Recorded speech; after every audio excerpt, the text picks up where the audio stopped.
book of Native American names. This is Pat's grave, and she studied Native American, so she would be rolling.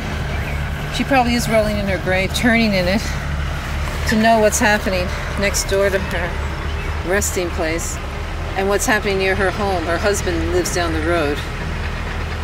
He's on Turnpike Road. But she died from cancer working with a company, Bendix, that is now a Superfund area. They're trying to clean up all the chemicals that Bendix in South Montrose, a few miles from here, dumped into the ground. And they'll never clean it up. They've been trying to do something for 20 years. There's a whole swath of homes, about 30 homes around Bendix, that have to have special filters on their water. And in order for the people to drink from their water wells. So, when Pat died, she was only about 52 years old. And we did some traveling together. She did a bunch of traveling for 6 months before she died. She only had about 6 months to go.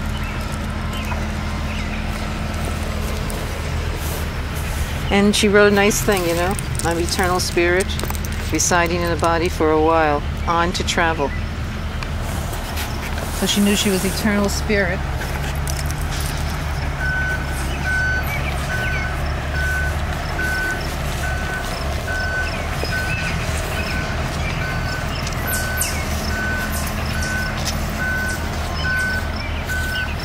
New grave here, I looked at that yesterday.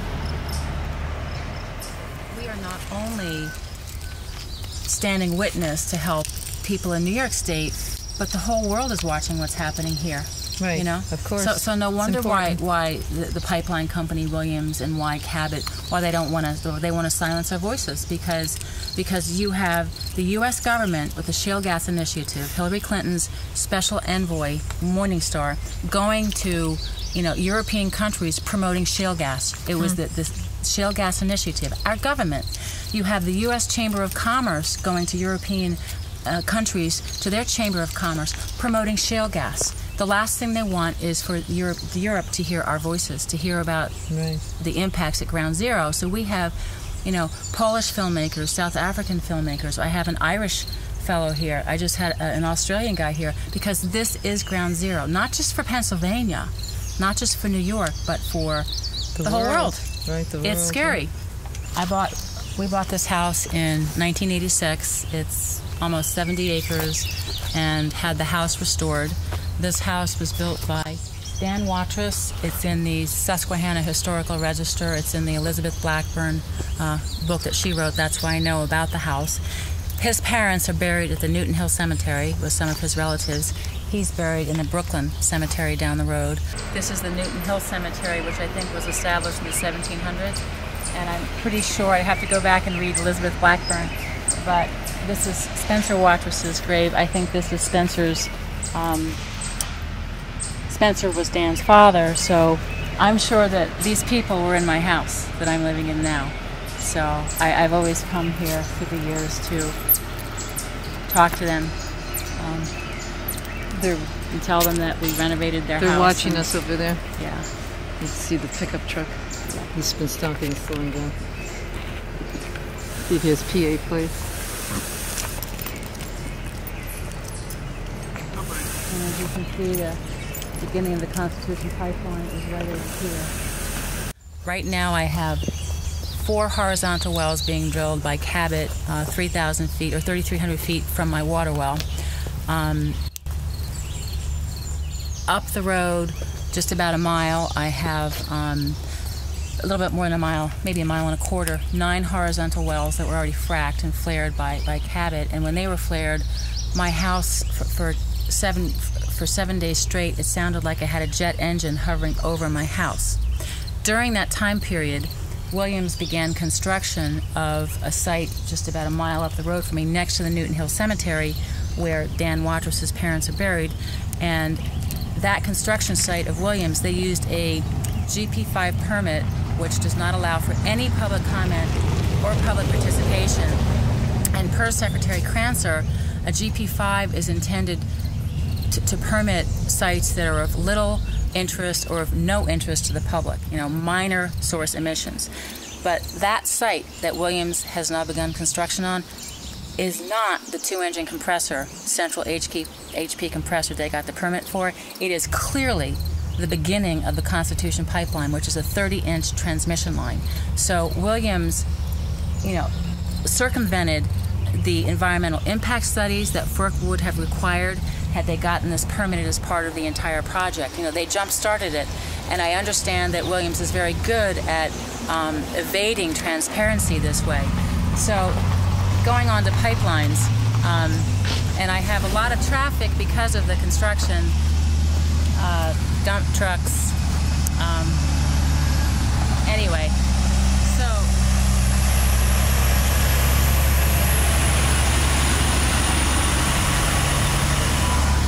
as an aside, that was a Lindy truck. I know Barbara Lindy because my daughter rode at a barn over in Dyeberry by Honesdale, and I met Barbara there because her kids rode there too. And when all of this started, I called Barbara and talked to her, and because I saw she was moving into her company expanded big time, and she didn't want to hear anything I had to say about the impacts, but she doesn't live in the Susquehanna watershed. She lives in the Delaware watershed, so she's not going to experience, the impacts right now, as she's making millions of dollars, I'm sure. But I'm sure she is. But going back to the pipelines, FERC has classifications of Class 1, 2, and 3, and Class 1 is 10 or less inhabited homes per square mile. The way they figure that out is they look at a mile of pipeline, and they look at 220 feet on either side of the pipeline. And if you have a mile of pipeline with less than 10 inhabited homes, not homes, maybe second homes, but inhabited homes, then you are Class 1. Class 1, under FERC guidelines, there is no routine inspection, and there is no emergency plan in case of a fire. As a matter of fact, the head of FERC's pipeline safety was quoted in an AP Press article about a year and a half ago, and he said, in case of explosion in the Class 1 area, hopefully only trees and forests burn down. So my life is meaningless to my government. There is no precaution taken, even routine safety, and in case of a fire, they just hope that they don't, there's nothing for me, nothing. Yet, I know that because of the Mark I, on a transmission line, the compressors, like this compressor up the road from me, if I am in fact correct that this is really the Williams Midstream Central Station, that will be Class 3, so that will be afforded protection.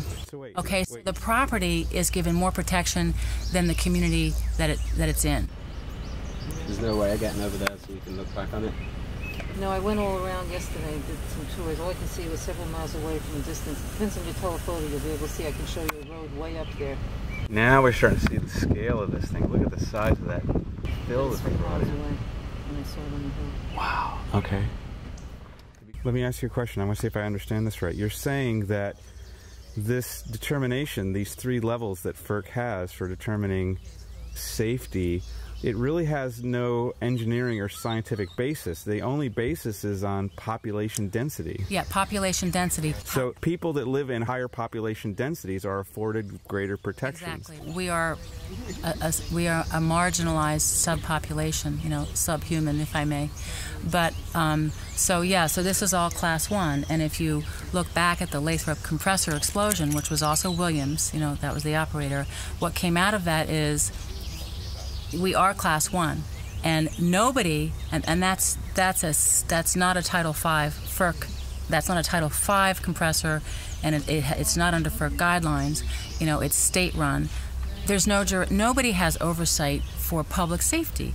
Nobody. That's what came out of it because DEP doesn't, PUC doesn't, PIMSA doesn't.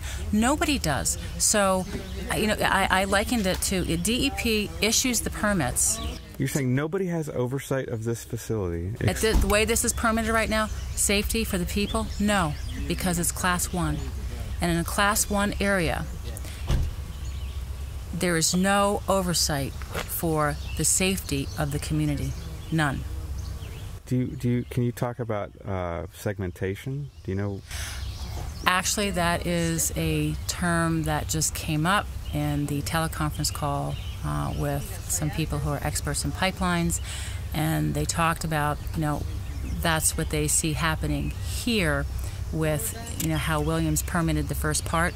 They segment. I looked at it as, fragmenting it instead of applying for an aggregate permit for the whole project. It's really a huge project that's going to have huge and massive environmental impact, but they break it up. Right, to avoid the federal regulations. So, as I said on the teleconference call, because they permitted this with the state, it really is the Williams Midstream Central Station, they didn't have to do any environmental impact studies. So they're building it to be the Williams Midstream Central Station, which will ultimately be the beginning of a FERC-regulated transmission line, the Constitution Pipeline, but they didn't have to do any of the studies because they segmented the permitting process. They are just in the beginning stages of determining the route of the Constitution. The Constitution has not been permitted yet. It's in the pre-file. How can they be starting construction on this facility here if they don't have? Is it a done deal? Do they know it's a done deal? Did these pipelines ever get denied? Well, actually, on the teleconference with some pipeline experts, and there was a lawyer on the conference call, Deborah Goldberg from Earth Justice.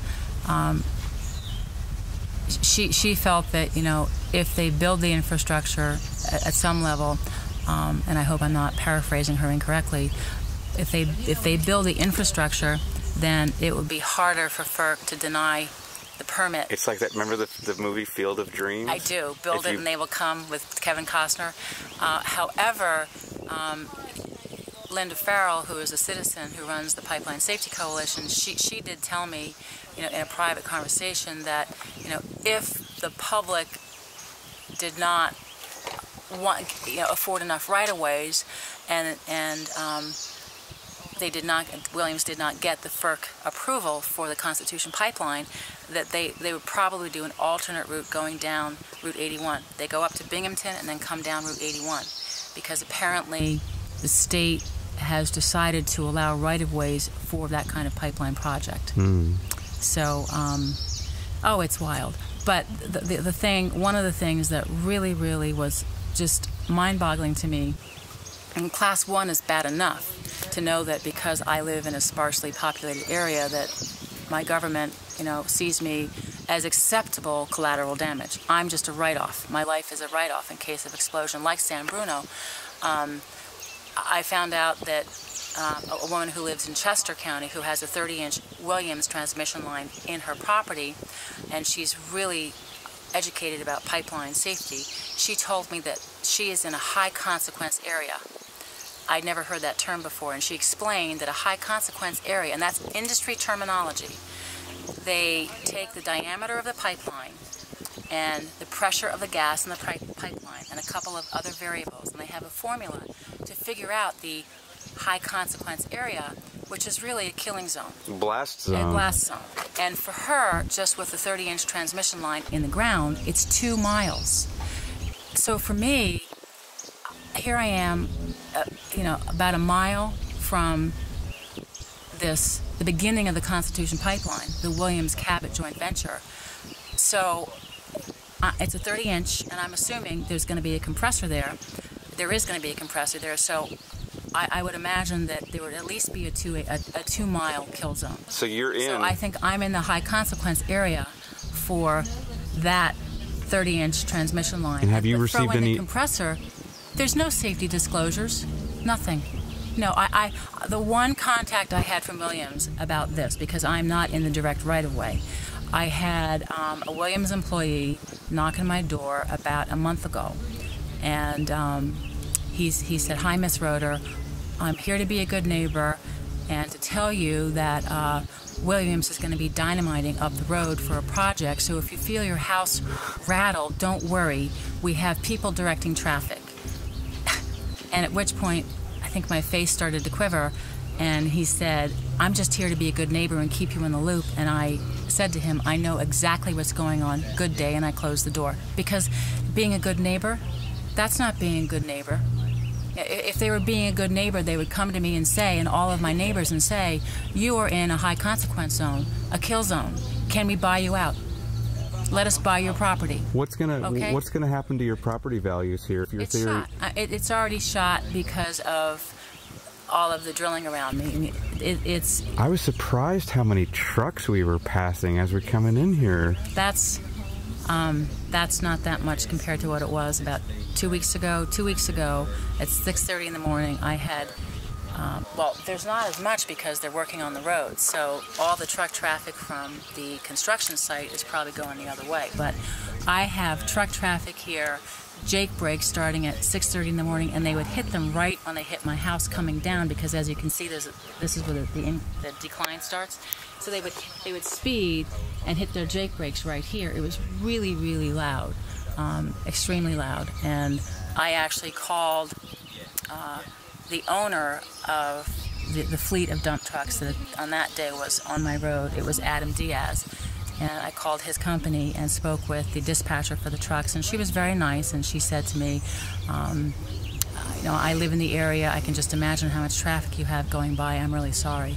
And she was empathetic? She was empathetic, so. But she's not empowered to do anything about it. Well, she actually, Mr. Diaz did call and leave a message, and he said he would see if he could get an alternate route for his trucks with the township, and I actually think he did. But I have other trucks. There's Lindy trucks. You know, it's not just Diaz. It's, you know, there's all tons of subcontractors. Not to mention the flatbeds and the wide loads that go up here. I've had the strangest things go past. I don't know what they are, and I have a feeling that they replaced a sluice pipe at the bottom of my hill, because I think that all of the equipment, all of the engines, everything for the compressor and the pipeline starting up there, it's going to have to come up my road, because if you go up the road here, you'll see this is the straightest shot for big equipment. The other ways, they're tight. It's dirt roads. They're not designed for traffic like this, so these large, wide loads can't navigate the turns they'd have to take if they came the other way. So I think this is probably the most direct shot. So I think they're redoing my road to accommodate the traffic. So tell me just emotionally and personally, what are you going through?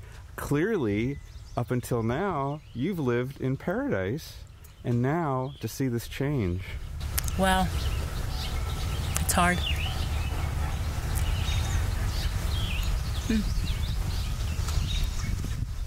I guess for me, what really changed it was I like to stay fact-driven, keep it cerebral, you know, deal with the facts. And I was at the cemetery, the Newton Hill Cemetery, where Dan's parents are buried, and looking at the cemetery, which is right next to the construction site. And I was with a reporter who was taking pictures of me. She was taking pictures of me in a cemetery that means something to me. I've for years gone to kind of be there, and a worker came over from, I was standing in front of the cemetery, and a worker came over from the Williams site and told me that I was on private property and that I was not allowed to be there. And I said to her, this is my hill, this is my community, how dare you tell me I can't visit a cemetery where the family of the man who built my house are buried. And I just looked at her and said, get out of my face. I lost it. I didn't say anything rude, I was very emotional. But it is emotional because you have people coming in, they don't care, they just don't care. And the things that, the quality of your day are intangible. It's in the quality of the human interaction and interconnectedness. You can't buy that. And that's what's being destroyed. You gotta go. Thank you. Okay? Thank you. Yep.